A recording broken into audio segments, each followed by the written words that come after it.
Hi! In front of me is HTC Desire 628, and today I would like to show you how you can switch on or off location of this smartphone. First of all, go into Tap menu and look for GPS icon.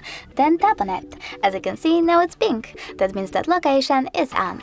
You can always turn it off by tapping on the same icon. If you wish to, you can go into settings as well. Over here, scroll down and choose location section. Then tap on the switcher next to location to turn it off or on. Thanks so much for watching. If you enjoyed this video, don't forget to leave a like, comment and subscribe. Bye!